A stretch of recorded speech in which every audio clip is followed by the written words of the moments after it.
25 जून 2025 Kolkata, south Calcutta law college. यहाँ एक 24 साल की लॉ स्टूडेंट के साथ एक हादसा हुआ है जिसने पूरे शहर को हिलाकर रख दिया है।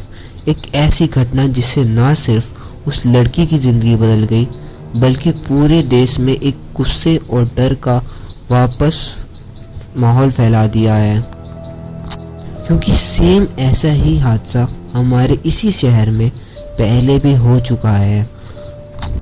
आज मैं जिस केस के बारे में बात करने जा रहा हूँ उसके बारे में सुनकर शायद आप इस चीज़ को प्रेडिक्ट कर सकते हो कि इसमें आगे क्या प्रेडिक्टिंग हो सकता है। टू बी ऑनेस्ट, ये केस हमारी कंट्री के एक बहुत ही ज़्यादा इम्पोर्टेंट और एक बहुत ही ज़्यादा सॉरी स्टेट को दोबारा प्रेजेंट करता है, दोबारा से हमारे सामने लाता है, because this case is very similar to another case which happen just last year.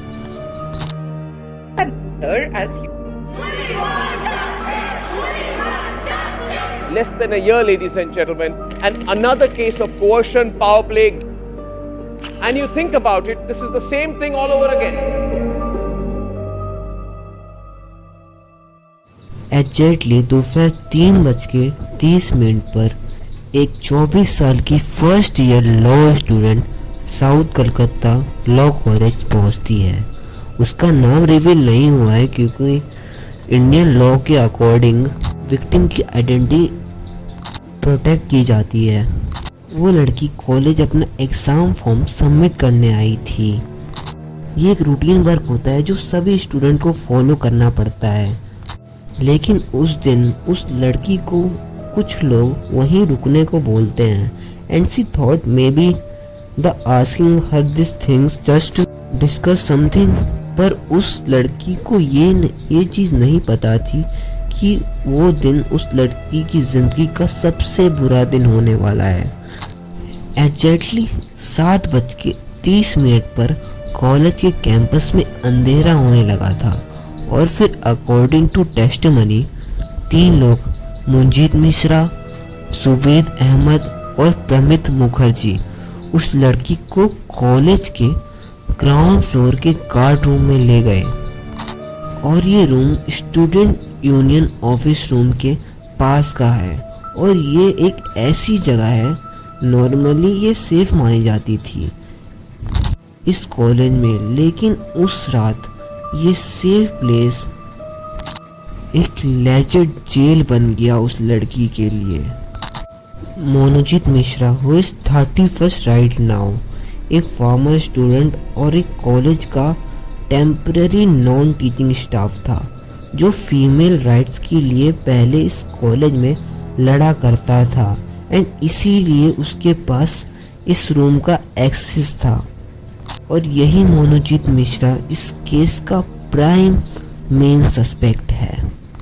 Monojit ने उस लड़की को इस रूम में ले जाकर पहले उससे बात करना चाहिए and again according to testimony उसने इस लड़की को शादी का प्रपोजल दिया था और जब उस लड़की ने अपने रीजंस की वजह से प्रपोजल को मना कर दिया, ठुकरा दिया था, तब उसका गुस्सा एक वल्गर एक्शन में बदल गया था। लड़की के मुताबिक मनोजीत और उसके साथियों ने मिलकर उसे जबरदस्ती खींचकर गार्ड रूम में ले गए थे and the girl her testimony said me, मैंने उसके पाँव छुए, मैंने उससे कहा मुझे जाने दो, मेरा एक बॉयफ्रेंड है, मैं उससे बहुत प्यार करती हूँ। लेकिन मोनोजीत नहीं रुका और नहीं रुकने के बाद मोनोजीत ने उसके कपड़े उतारे और उसके साथ ज़बरदस्ती की just because she said no to him. इस वक्त जाहिद अहमद और प्रमित मुखर्जी गेट के बाहर खड़े होकर देख रहे थे कि कोई यहाँ पर आ ना जाए।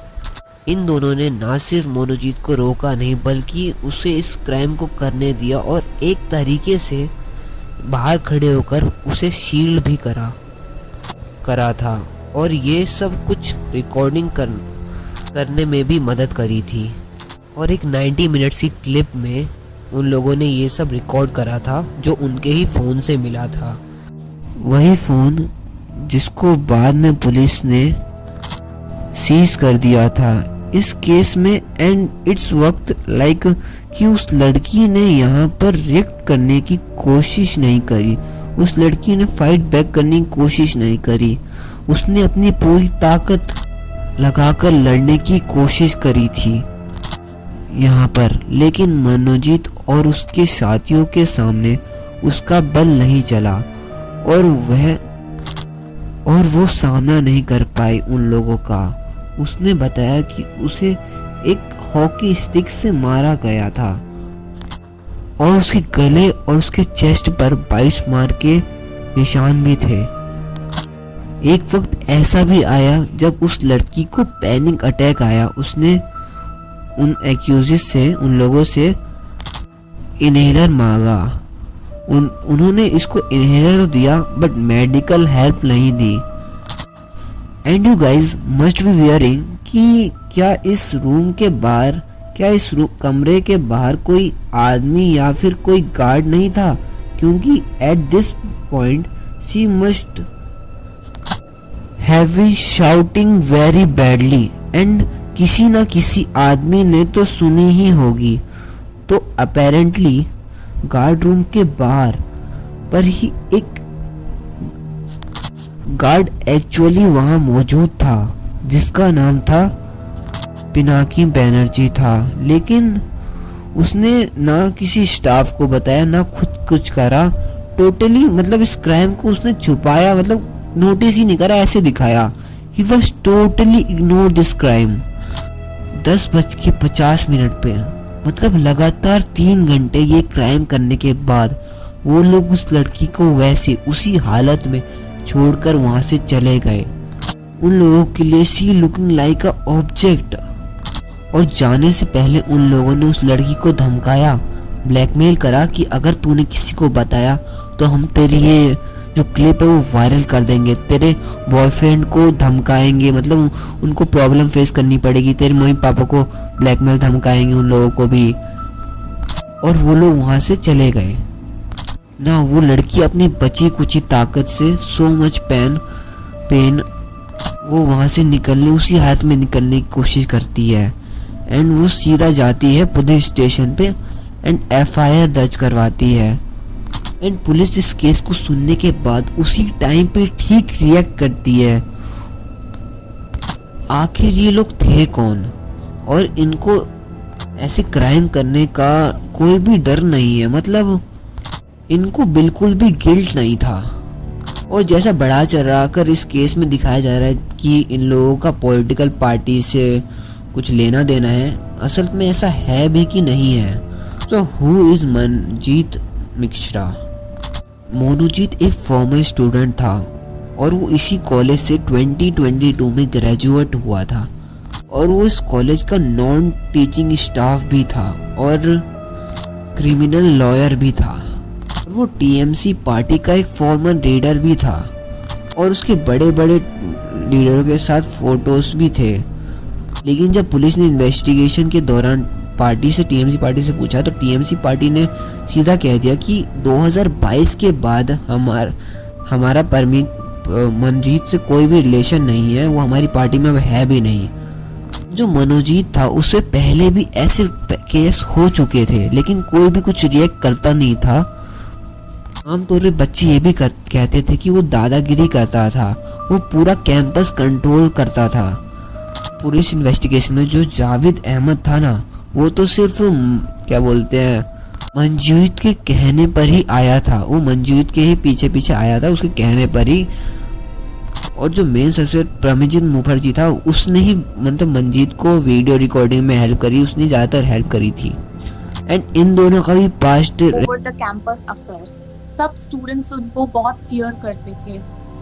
एक इंटिमिडेशन का एटमॉस्फेयर क्रिएट हो गया था कैंपस में because he used to click photos of the female students and then he started touching her misappropriately and these things happened but nobody could say anything to him because obviously he was powerful and we knew that, so nobody said anything. While we were coming back he was sitting on the girls' laps, all of my seniors' laps, and He was telling them to sit on his laps because somehow he felt that he could do that, and nobody could say anything. And this was the one incident, and other incidents where he has been breaking people's heads, and all of these things have happened.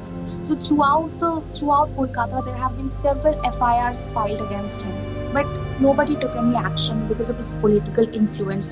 He was so politically safeguarded by the Trinamool Congress that nobody dared to touch him. का college में, और police ने 26 जून 2025 इन दोनों को मतलब मंजीत और सुबेद अहमद को arrest कर लिया था। और उसके अगले दिन 27 जून 2025 प्रमित मुखर्जी को सुबह उसके घर से अरेस्ट किया। जो 4 एक्यूज था, पम्पकिन बैनर्जी, मेरे को नाम प्रोनाउंस करना नहीं आ रहा, उसका पता नहीं क्या अजीब सा नाम था, मैं लिख के दे दूंगा, तुम वो देख लो, ही लिखा पड़ा है।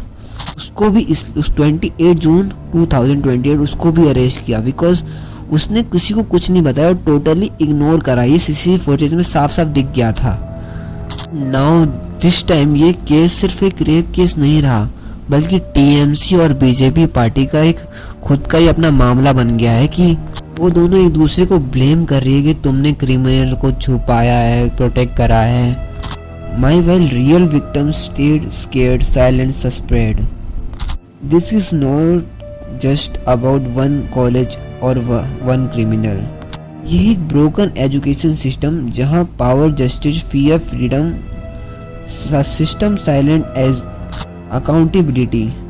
बट इस बार सर्वाइवर ने हिम्मत दिखाई, स्टूडेंट ने आवाज उठाई और इस बार इंडिया ने देखा ऐसी लोगों की वजह से एक स्टूडेंट ने अपना सपना, एक बेटी ने का करियर, एक माँ बाप का भरोसा, सब कुछ बिखर जाता है।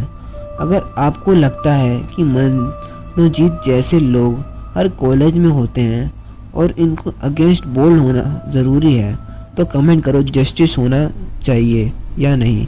शेयर करो ताकि और भी स्टूडेंट सेफ फील करे और सब्सक्राइब करो क्रिश वर्ल्ड स्टोरीज अनप्लग्ड को। Thanks for watching.